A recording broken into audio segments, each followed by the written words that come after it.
আমাদের উপরে গিয়েছে।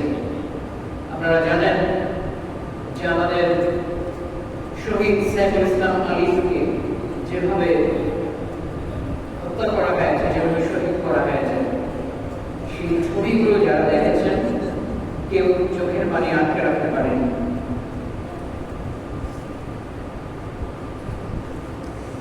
আমাদের এরকম পরিস্থিতি তৈরি হয়ে গিয়েছে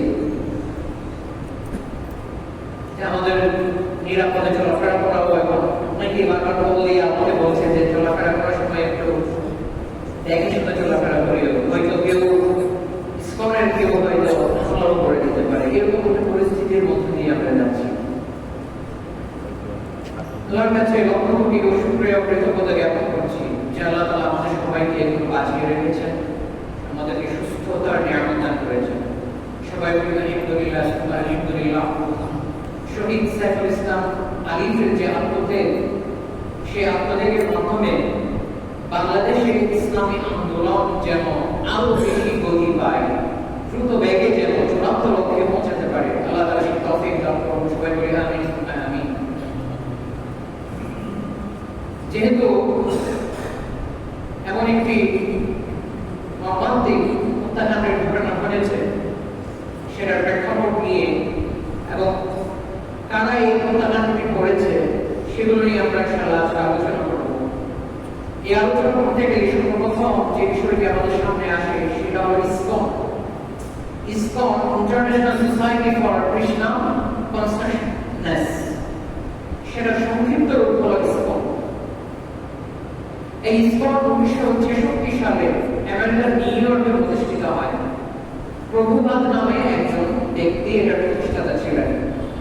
চিন্তা করে দেখেন যে হিন্দুদের একটি সংগঠন, সেটা প্রতিষ্ঠা হওয়া দরকার ছিল ভারতে, কিন্তু সেটা প্রতিষ্ঠিত হয়েছে কোথায়?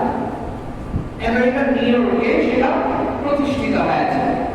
সেখান থেকেই তো আমরা অনুধাবন করতে পারি এই যে সংগঠনটি মূলত কোন ধর্মীয় বা আধ্যাত্মিক কোন সংগঠন না।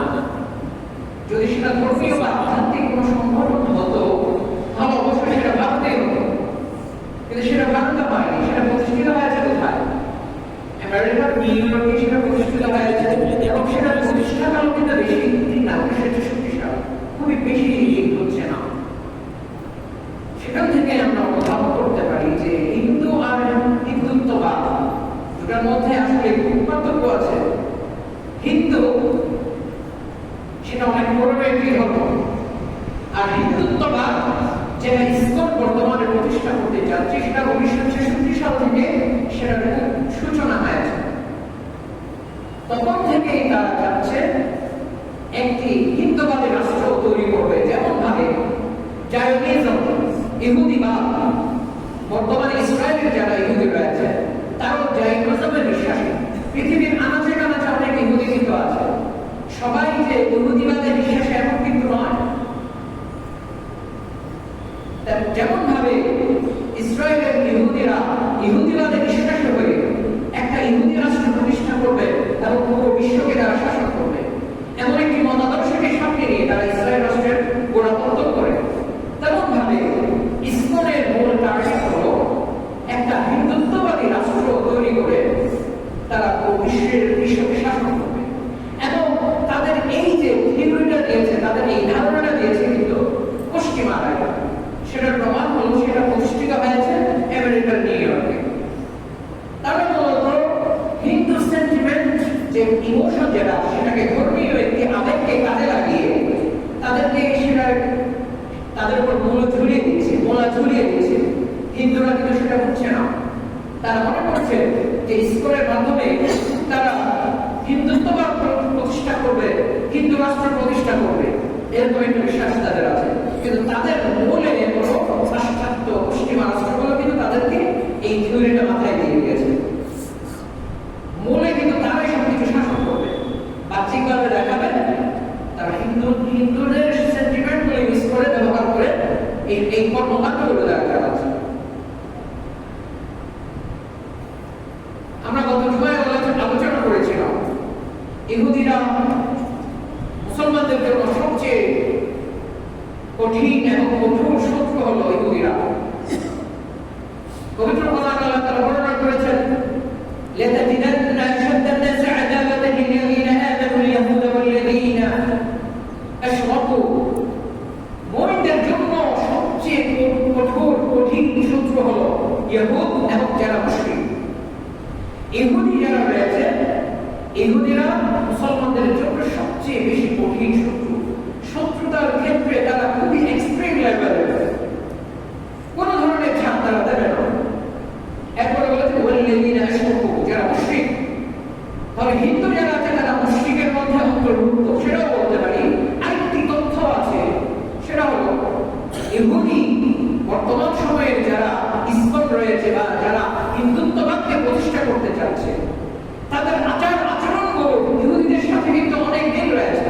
আপনারা খেয়াল করেছেন কিনা জানি না, ইসরায়েলের সাথে কিন্তু ভারতের খুব গভীর সম্পর্ক রয়েছে। সেটার কারণ কি? ইহুদি এবং হিন্দুদের মধ্যে অনেক কিছু মিল রয়েছে। যেমন ইহুদিরা বাছুর পূজা করে, হিন্দুরাও কিন্তু এই গরু পূজা করে। সেদিক দিয়ে কিন্তু হিন্দুদের সাথে ইহুদিদের সাথে অনেক মিল রয়েছে, এ ধরনের অনেক মিল রয়েছে। মুসলমানদের প্রতি যে বিদ্বেষ তারা লালন করে, অন্য কেউ তেমন লালন করে, তবে ইহুদি আর হিন্দুদের জায়নিজম এবং ইহুদিবাদের মধ্যে কিন্তু একটা মিল রয়েছে। সেটা পবিত্র কোরআনে আল্লাহ তাআলা বলে দিয়েছেন যে মুসলমানদের জন্য সবচেয়ে বেশি শত্রু হলো ইহুদি এবং মুশরিকরা। তবে সেটার প্রমাণ আমরা পাচ্ছি। 1966 সালে নিউ ইয়র্কে প্রতিষ্ঠা হওয়ার পরে প্রায় 800 বেশি তাদের বিভিন্ন মন্দির রয়েছে, বিভিন্ন তাদের সেন্টার রয়েছে, যেখান থেকে তারা নিজেদের আদর্শকে সব জায়গায় ছড়িয়ে দেওয়ার ষড়যন্ত্র করছে, যে হিন্দুত্ববাদ তারা প্রতিষ্ঠা করবে। এই মিশনকে সামনে নিয়ে তারা এগিয়ে যাচ্ছে। সেটার বর্তমান সদর দপ্তর হলো নদিয়া, পশ্চিমবঙ্গের নদিয়ায় বর্তমান সেটা সদর দপ্তর, মূল হেডকোয়ার্টার। ইসকন বাংলাদেশ সহ বিভিন্ন জায়গায় যে সমস্ত অপকর্মগুলো চালিয়েছে, সেটা আমরা বিভিন্ন পত্রপত্রিকায় সেটার কিছু আমরা রিপোর্ট আমাদের সামনে এসেছে। সেখান থেকে অন্যতম হলো তারা ধর্ম প্রচারের নামে ধর্মান্তরিত করছে। যুগান্তরের রিপোর্টে এবং বিভিন্ন অন্যান্য পত্রিকার রিপোর্টে কথাগুলো উঠে এসেছে। পার্বত্য চট্টগ্রাম সহ বিভিন্ন জায়গায় তারা ধর্ম প্রচারের নামে তারা মানুষকে ধর্ম থেকে, অনেক মুসলমানকে প্রলোভন দেখিয়ে অনেক মুসলমানকে ধর্ম থেকে তারা বাধ্য করেছে। এই ধরনের রিপোর্ট পাওয়া গিয়েছে। তবে তারা প্রথম নাম্বার যে ষড়যন্ত্র আমাদের মুসলমানদের বিরুদ্ধে করছে, ধর্ম প্রচারের নামে তারা ধর্মান্তরিত করছে। 2 নম্বর ষড়যন্ত্র হলো তারা প্রতারণা এবং ধোঁকা দিচ্ছে, বিশেষ করে যারা আমাদের মুসলিম মুমিন রমণী রয়েছে, তাদের সাথে প্রেমের অভিনয় করে, তাদের সাথে শারীরিক সম্পর্ক করে, তাদেরকে ধর্ষণ করে, তাদের অন্তরঙ্গের মুহূর্তে যে ভিডিওগুলো আছে সেগুলো তারা রেখে তাদেরকে ব্ল্যাকমেইল করছে, তাদের কাছ থেকে বিভিন্নভাবে টাকা পয়সা আদায় করছে। এই বিষয়গুলো কিন্তু বর্তমান সময়ে খুবই লাভ জিহাদের নামে প্রচলিত। যে একজন হিন্দু বা সে ইসকনের সদস্য, প্রকৃত হিন্দু হলে এই ধরনের কাজ সে করবে না। হিন্দুত্ববাদে যারা বিশ্বাসী ইসকন, তাদের সদস্যরাই মুসলিম রমণীদেরকে বিভিন্ন প্রেমের ফাঁদে আটকে দিচ্ছে, বলছে তাদেরকে ইমোশনাল ব্ল্যাকমেইল করছে, বলছে যে আমি ইসলাম সম্পর্কে জানি না, আমি ইসলাম সম্পর্কে জানতে চাই, তুমি যদি আমাকে সময় দাও, তুমি যদি আমাকে ইসলামের ব্যাপারে বলো, তাহলে আমি ইসলাম ধর্মের দিকে ধাবিত হব। এই ধরনের কথাগুলো যখন সরল মনা মুসলিম নারীরা শুনেন, ওনারা মনে করছেন যে একজন হিন্দুকে আমি মুসলিম ধর্মের দিকে নিয়ে আসবো, তার সাথে একটু ভালোভাবে কথা বলে অন্তরঙ্গ হতে চায়, কিন্তু ইসলাম সেটা অনুমোদন দেয় না। অন্য কাউকে আপনি ইসলামের দিকে দাওয়াত দেওয়ার জন্য আপনি অনইসলামিক কার্যকলাপে লিপ্ত হবেন, সেটা ইসলাম আপনাকে অনুমোদন দেয় না। আপনাকে দায়িত্ব দেওয়া হয়নি যে আপনি কাউকে খারাপ কাজ করে ইসলামের দিকে দাওয়াত দেবেন, এটার কোনো ইসলামে এটার কোনো অনুমোদন নেই। কিন্তু বর্তমান সময়ে এই প্রতারণা এবং ধোঁকা স্তর দিচ্ছে বিভিন্নভাবে, বিশেষ করে যারা শিক্ষিত আমাদের মা বোনেরা রয়েছে, যারা সোশ্যাল সাইট ইউজ করেন, বিভিন্ন যোগাযোগ মাধ্যম, আধুনিক যোগাযোগ মাধ্যমের যে সামাজিক যোগাযোগ বিভিন্ন সাইটগুলো ব্যবহার করে ওনাদেরকে এইভাবে তারা ধোঁকা দিচ্ছে। ধোঁকা দেওয়ার কারণে বিভিন্নভাবে আমাদের মা বোনেরা প্রতারিত হচ্ছে। তাহলে এই বিষয়গুলো থেকে আমাদের বেঁচে থাকতে হবে। তাহলে আমাদের মা বোনদেরকে তারা ধোঁকা দিচ্ছে, প্রতারণা করছে এবং তাদের অন্তরঙ্গ ভিডিওগুলো দিয়ে ব্ল্যাকমেল করছে। এ ধরনের কিন্তু অনেক ধরনের পত্রিকায় উঠে এসেছে। 3 নম্বর যে কর্মকাণ্ড অপকর্ম তারা করছে, সেখানে 3 নম্বর অপকর্ম হলো নিজের পরিচয় তারা গোপন করে আমাদের মুসলিম রমণীদেরকে তারা বিয়ে করছে, বিয়ে করে তারপরে ডিভোর্স দিয়ে দিচ্ছে। এইভাবে মুসলমান পরিবারে, মুসলিম পরিবারে অশান্তি তৈরি করে দিচ্ছে তারা। বাস্তবে সে ইসকনের একটি সদস্য, নিজের পরিচয় গোপন করে সে বিয়ের প্রস্তাব নিয়ে আসলো। একটা মুসলিম ভালো পরিবারে সে প্রস্তাব নিয়ে আসলো, তার সাথে বিয়ে হলো। কিছুদিন পরে এমন অনেক ঘটনা পত্রিকায় একটি সংবাদ এসেছে, প্রায় 7 বছর পরে ধরা পড়েছে সে যে হিন্দু, সেটা ধরা পড়েছে 7 বছর পরে। 7 বছর পর্যন্ত সে নিজের পরিচয় গোপন করে এভাবে সংসার করেছে এবং ওই পরিবারের জীবন প্রতিষ্ঠা করে দিয়েছে। এই বিষয়গুলো আমাদের সামনে এসেছে। তেমন ভাবে তাদের আরেকটি অপকর্ম, সেটা হলো আমাদের মুসলিম রমণীদেরকে তারা এইভাবে ফাঁদে ফেলে তাদেরকে বিভিন্ন প্রতিদানে বিক্রি করে দিচ্ছে। ভারত সহ বিভিন্ন যে সমস্ত জায়গায় প্রস্টিটিউশন প্রচলিত আছে, সেই সমস্ত জায়গায় আমাদের মুসলিম মা-বোনদেরকে তারা বিক্রি করে দিচ্ছে। পাশাপাশি যারা ছোট ছোট বাচ্চা, বিভিন্ন সময় আমরা দেখি না, বিভিন্ন নিউজ পাই, অমুক মাদ্রাসার ছাত্র নিখোঁজ হয়ে গিয়েছে, অমুক মাদ্রাসার ছাত্র হারিয়ে গিয়েছে, খুঁজে পাওয়া যায় না, যার কোনো হদিস নেই। তাদেরকে কারা নিয়ে যায়? এভাবে এই সম্পর্কগুলো এভাবে নিয়ে তারা তাদেরকে বিক্রি করে দেয় এবং তাদের ঈমান আকীদা সম্পর্ক নষ্ট করে দিচ্ছে। আমার মুসলিম সন্তান যারা আছে, তাদের ঈমান তারা নষ্ট করে দিচ্ছে। ছোট বয়সে তাদেরকে ধরে নিয়ে যাওয়া হচ্ছে, এরপরে তাদের ইসলামের ব্যাপারে সবকিছু ভুলিয়ে বলতে গেলে পারলে ইসলামের বিরুদ্ধেই তাদেরকে গড়ে তোলার একটা সুযোগ তাদের তৈরি হয়ে যাচ্ছে। সবচেয়ে যে কর্মকর্মটি, যে কর্মকাণ্ডটি তারা করছে, সেটা হলো তারা মুসলমানদের মধ্যে এবং হিন্দুদের মধ্যে একটি দাঙ্গা লাগিয়ে দিতে চাচ্ছে। আমরা বাংলাদেশে বিভিন্ন ধর্মের মানুষ সম্প্রীতির সাথে আমরা বসবাস করছি, আমাদের মধ্যে কোনো ধরনের সমস্যা নেই। এই বিষয়টাকে তারা মেনে নিতে পারছে না। তারা অন্যান্য ধর্ম এবং মুসলমানদের মধ্যে একটা বিরোধ তৈরি করতে গিয়ে এমন কর্মকাণ্ড তারা করছে যে নিজেদের মন্দিরে তারা আগুন লাগিয়ে দিচ্ছে, মন্দিরে তারা হামলা করে প্রতিমা ভাঙচুর করে সেটার দোষ চাপিয়ে দিচ্ছে মুসলমানদের উপর। এবং যার কারণে মুসলমান এবং হিন্দুদের মধ্যে এবং অন্যান্য ধর্মের মানুষের মধ্যে একটা উত্তেজনা তৈরি হয়ে যাচ্ছে, যেটার মাধ্যমে বহির্বিশ্বের কাছে তারা উপস্থাপন করছে যে বাংলাদেশে অন্যান্য ধর্মের যারা মাইনরিটি আছে, যারা সংখ্যালঘু আছে, তারা নিরাপদ নয়। এই তথ্যগুলো তারা বাহিরে সবার কাছে বহির্বিশ্বে এটা প্রচার করছে, কিন্তু সেটার মূলে রয়েছে তারাই মূলত এই কাজগুলো করছে। কোন প্রকৃত যদি হিন্দু হয়ে থাকে, সেটা যে ধর্মই হোক, কোন একটা প্রকৃত ধার্মিক ব্যক্তি যদি হয়ে থাকে, সে ধর্মের উপাসনালয়ে সে নিজেকেই আক্রমণ করতে পারবে, নিজেকে আঘাত করতে পারবে। আপনি মুসলিম হয়ে আপনি নিজে চিন্তা করেন, আপনার উপাসনালয় আপনি যেখানে ইবাদত করেন মসজিদে, অন্য হিন্দু বা অন্য কোনো ধর্মের মানুষকে ফাঁদে ফেলার জন্য, তাদের বিরুদ্ধে ষড়যন্ত্র করার জন্য আপনি কি মসজিদে কোনো আঘাত করবেন? আপনি সেটা করতে পারবেন? আপনি যদি প্রকৃত ধার্মিক হয়ে থাকেন, সেটা আপনি কোনোদিন করতে পারবেন না। কিন্তু ইসলাম সেটা করে বেড়াচ্ছে। তারা যে মন্দিরগুলো রয়েছে, সেখানে তারা হামলা করছে, আগুন জ্বালিয়ে দিচ্ছে, প্রতিমাগুলো ভাঙচুর করছে। তারা প্রকৃত তারা ধার্মিক না, সেটা ধর্মের নামে তারা মূলত হিন্দুত্ববাদী একটি রাষ্ট্র তারা তৈরি করতে চাচ্ছে। সেখানে আমরা দেখি প্রকৃত অনেক হিন্দু যারা রয়েছে, তারাও কিন্তু ইসলামের আচরণে অনেক অতিষ্ঠ হয়ে যাচ্ছে। যেমন আমাদের যারা মুসলিম রয়েছে, অনেকেই রয়েছে যে কিছু গ্রুপ আমাদের মধ্যে ছিল, যারা এভাবে মামলা করে মুসলমানদের সুনামকে তারা দুর্নামে রূপান্তরিত করে বিভিন্ন জায়গায় মুসলমানদের দুর্নাম তারা উঠিয়ে দিয়েছে। তাদের কারণে, তাদের আচার আচরণের কারণে সাধারণ নিরহ মুসলমানদেরকেও তারা হত্যা করেছে। সেটাকে আমরা সমর্থন করেছি? আমরা সমর্থন করি। তেমন ভাবে ইসলামের অনেক কর্মকাণ্ড হিন্দুদের অনেকেই কিন্তু সেটা সমর্থন করে। এমনকি হিন্দুদের অনেক মন্দির কিন্তু ইসলাম দখল করে ফেলেছে। তারা তো প্রতিষ্ঠিত হয়েছে 1966 সালে নিউ ইয়র্কে। এরপরে তারা তাদের কার্যক্রমগুলো ভারত এবং বাংলাদেশে তারা করেছে। পরে পরে বিভিন্ন মন্দির, অন্যান্য হিন্দু সাধারণ হিন্দুদের মন্দিরগুলো তারা ইসকনের অধীনে নিয়ে এসেছে। কারণ ইসকনের অনেক টাকা পয়সা আছে, কারণ তাদেরকে টাকা পয়সা দিয়ে হেল্প করা করছে। পশ্চিমারা তাদেরকে হেল্প করেছে, তাদের প্রতিষ্ঠার পেছনে সাহায্য করেছে কারা?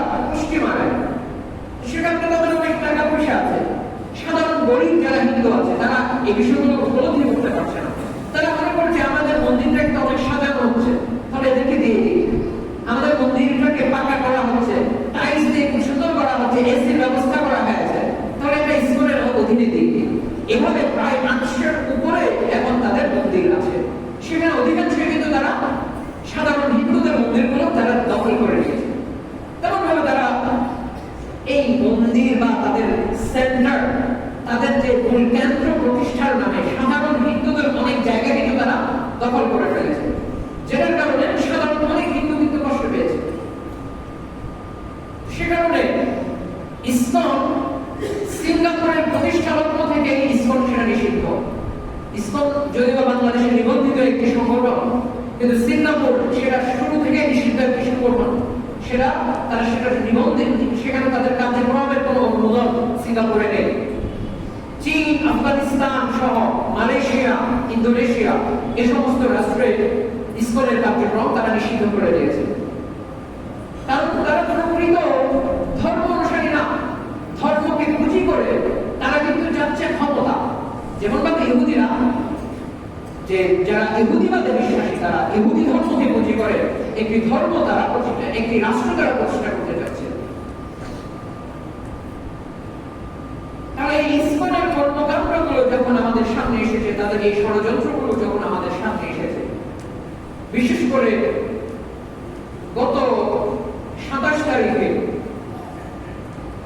আইনজীবী সাইফুল ইসলাম আলীকে তারা রোমান্টিক ভাবে নৃশংসভাবে হত্যা করেছে, এটার পর থেকে আমাদের যে বিষয়টা আমাদের পদক্ষেপ গ্রহণ করতে হবে, প্রথম পদক্ষেপ হলো মুহাম্মদ সাল্লাল্লাহু আলাইহি ওয়াসাল্লামের সিরাত আমাদের জানতে হবে।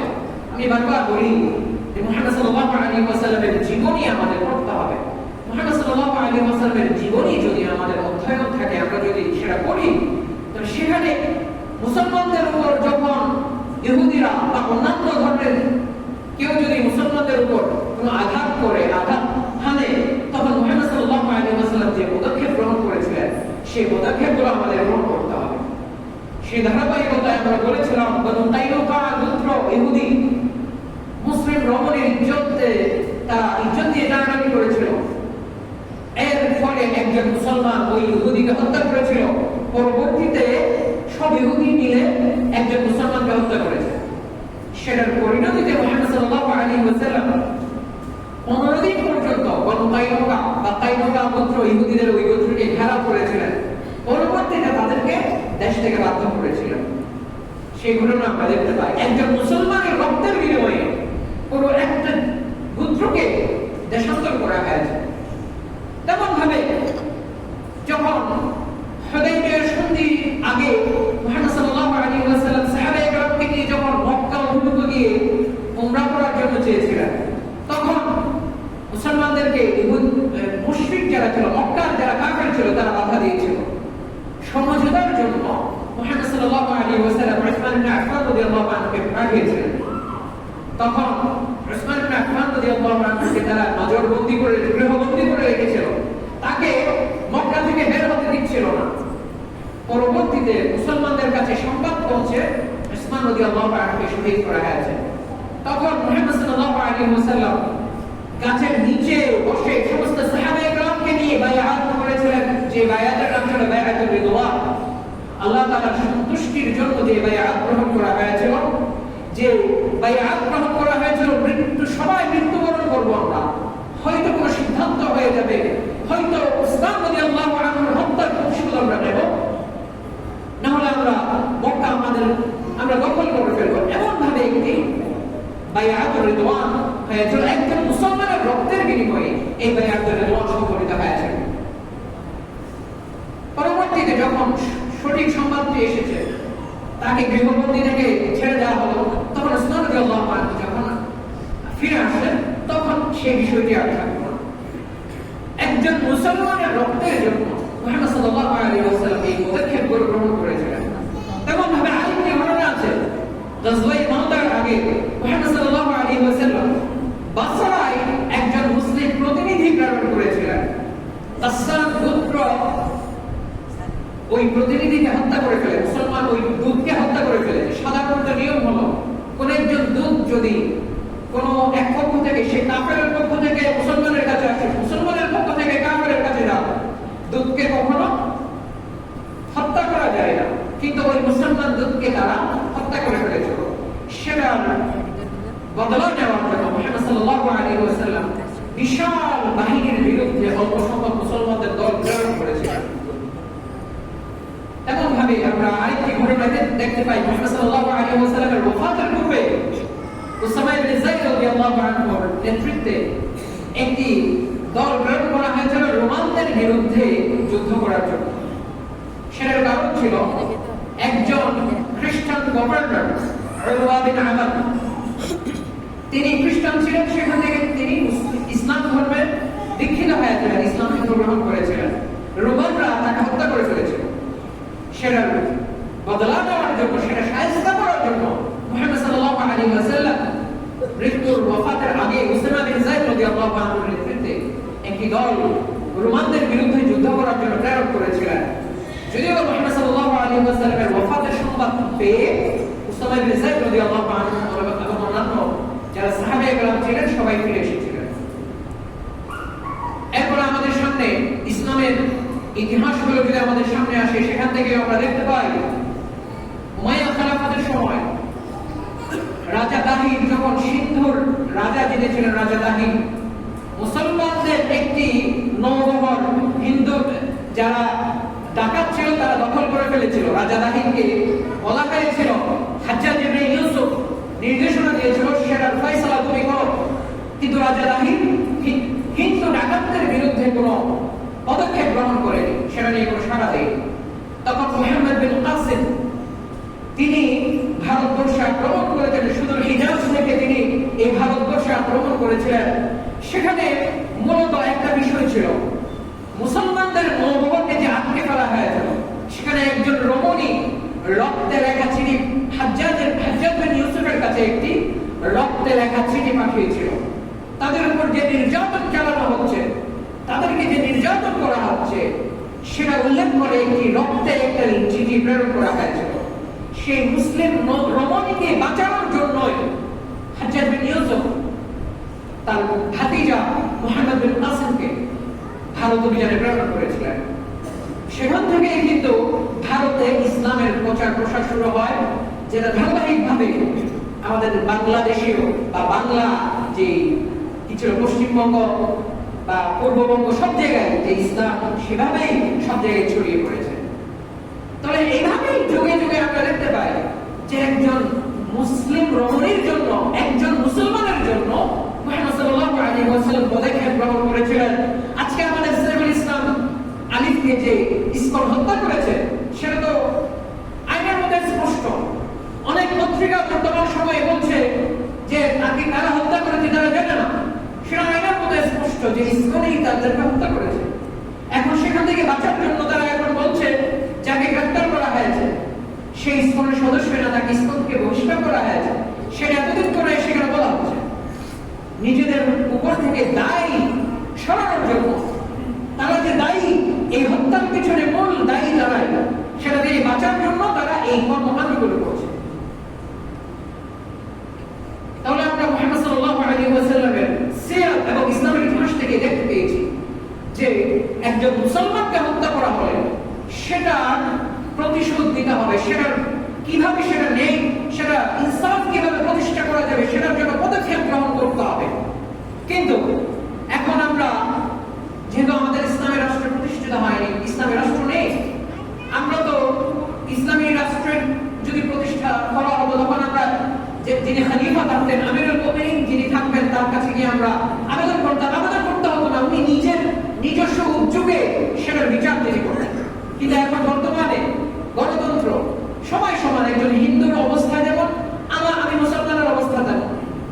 এখন আমি তো ইসলামের শাসন এখানে প্রতিষ্ঠা করতে পারছি না, ইসলামের বিধানগুলো আমি এখানে প্রতিষ্ঠা করতে পারছি না, তবে আমরা একযোগে রাষ্ট্রপ্রধানের কাছে আমরা সেটার জন্য বিচার চাইব।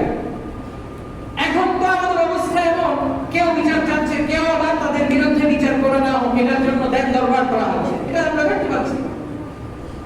অথচ আল্লাহ তাআলা পবিত্র কোরআনে বলেছেন ওয়া'তাসিমু বিহাবিলিল্লাহি জামিআন ওয়া লা তাফাররাকু, আল্লাহর রশিকে তোমরা আঁকড়ে ধরো। আল্লাহর রশি মানে কোরআন এবং দ্বীন, কোরআন এবং ইসলামকে তোমরা আঁকড়ে ধরো, ওয়া লা তাফাররাকু, এবং তোমরা বিভেদ এবং তোমাদের মধ্যে কোনো ধরনের বিচ্ছিন্নতা যেন তৈরি না হয়। কিন্তু এখন আমাদের অবস্থা কিরকম? দলীয় স্বার্থের জন্য আমরা ইসলামের জন্য কাজ করছি, দলীয় স্বার্থের জন্য ইসলামের জন্য সুপারিশ করছি, দলীয় স্বার্থের জন্য ইসলামের সাথে গিয়ে মিছিল করছি। আপনি কেমন মুসলমান যে আপনি দলের জন্য দল আপনার কাছে বেশি? আপনি কেমন মুসলমান? আপনি কি আসলে মুসলমান নাকি আপনি মুসলমান নামে কলঙ্ক? প্রকৃত মুসলমান হলে আপনি ইসলামকে আঁকড়ে ধরবেন, কোরআনকে আঁকড়ে ধরবেন, ইসলামের ক্ষেত্রে কোন ধরনের ছাড় থাকবে না। আপনি কোন দল করেন সেটা এখানে কোনো মূল বিষয় থাকবে না, সেটা গৌণ বিষয় ইসলামের ক্ষেত্রে। কারণ আপনি মুসলিম, আপনি যদি মুসলিম না হন, আপনি যদি ইসলাম থেকে চলে যান, তখন আপনি যেখানে যান করেন, সমস্যা নেই। কিন্তু আপনার নাম থেকে মুসলিম নামটা আপনি কেটে দেন, মুছে দেন, তখনই আপনি অন্য দলের সাথে কাজ করেন। ইসলামের মিছিল আপনি যান, কিন্তু আপনার নামের সাথে মুসলিম নাম থাকতে পারবে না, সেটা কখনোই সম্ভব না। মুসলিম নামধারী হয়ে আপনি ইসলামের সাথে কাজ করবেন, যে প্রকাশ্যে আমাদের একজন মুসলমান ভাইকে সবার সামনে জনসম্মুখে হত্যা করে ফেলেছে, মৃত্যুর পরেও তাদের সে আঘাত থামেনি। কত বড় স্পর্ধা তাদের, সে স্পর্ধা কিভাবে পেয়েছে? আপনার কারণে, আপনার নামধারী মুসলমানের কারণে সেটা সম্ভব হয়েছে। আল্লাহ তাআলা বলেছেন ওয়া'তাসিমু বিহাবিলিল্লাহি জামিআন ওয়া লা তাফাররাকু, দ্বীন এবং ইসলামকে তোমরা আঁকড়ে ধরো এবং তোমরা পরস্পর বিচ্ছিন্ন হয় না। এবং আল্লাহ তাআলা সতর্ক করে দিয়ে বলছেন ওয়ালা তাকুনু কাল্লাযীনা তাফাররাকু ওয়াখতালাফু মিন বা'দি মা জাআতহুমুল বায়িনাত, অন্যান্য যে ধর্মগুলো রয়েছে তাদের কাছে সঠিক ধর্ম এসেছিল, খ্রিস্টানদের কাছে সঠিক ধর্ম এসেছিল, ইহুদিদের কাছে সঠিক ধর্ম এসেছিল, কিন্তু তারা পরস্পর বিচ্ছিন্ন হয়ে গিয়েছিল, তারা একতাবদ্ধ থাকেনি। এক একজনের এক এক মত থাকার কারণে তারা বিচ্ছিন্ন হয়ে গেছে, তাদের সঠিক ধর্ম বর্তমানে নেই। তোমরা তাদের মতো হইও না। মুহাম্মদ সাল্লাল্লাহু আলাইহি ওয়াসাল্লাম একটি হাদিসে বলেছেন আল মুমিনু লিল মুমিনি কাল বুনিয়ান, একজন মুমিন অপর মুমিনের জন্য একটি স্থাপনার মতো। ইয়াশুদ্দু বা'দুহু বা'দা, একটা স্থাপনাতে যেমন আমরা একটা ইট, একটা পাথর যখন একটার সাথে আরেকটা লাগবে তখন সেই স্থাপনা মজবুত হবে। যদি এমন হয় কোন স্থাপনায়, কোন একটা বিল্ডিং এ একটা ইট খুলে গিয়েছে, নিচ থেকে উপরে যদি আলাদা হয়ে যায়, মধ্যখানে কোনো বন্ধন নাই, একটা ইট ভেঙে গিয়েছে, তখন সেই স্থাপনাকে মজবুত থাকবে? সেটা কখনো মজবুত থাকবে না, সেটা ভেঙে যাবে। যদি এটা বড়, যে কোনো সময় সেটা ভেঙে যেতে পারে। সে কারণে মুসলমানগণ একটা স্থাপনার মতো, একটা বিল্ডিং এর মতো, একজন অপরজনকে তারা মজবুত করে। সে কারণে আমরা বিচ্ছিন্ন হয়ে যাব না। দলীয় যে কোনো স্বার্থে, ক্ষুদ্র কোনো স্বার্থে, পার্থিব কোনো স্বার্থে, আমরা বৃহত্তম স্বার্থ যেটা রয়েছে সেটাকে আমরা জলাঞ্জলি দেবো না, সেটাকে নষ্ট করে দেবো না। আপনার দুনিয়ার জন্য আখিরাতকে আপনি বরবাদ করে দিন। আপনাদের কাছে সে অনুরোধ থাকলো, আল্লাহ তাআলা আমাদের সবাইকে আমল করার তৌফিক দান করুন এবং সবাই একতাবদ্ধ হয়ে ইসলামকে প্রতিষ্ঠা করার জন্য আল্লাহ তাআলা আমাদের সবাইকে তৌফিক দান করুন। ওয়া আখিরু দাওয়ানা আলহামদুলিল্লাহি রাব্বিল আলামিন ওয়া মা আলাইনা ইল্লাল বালাগ।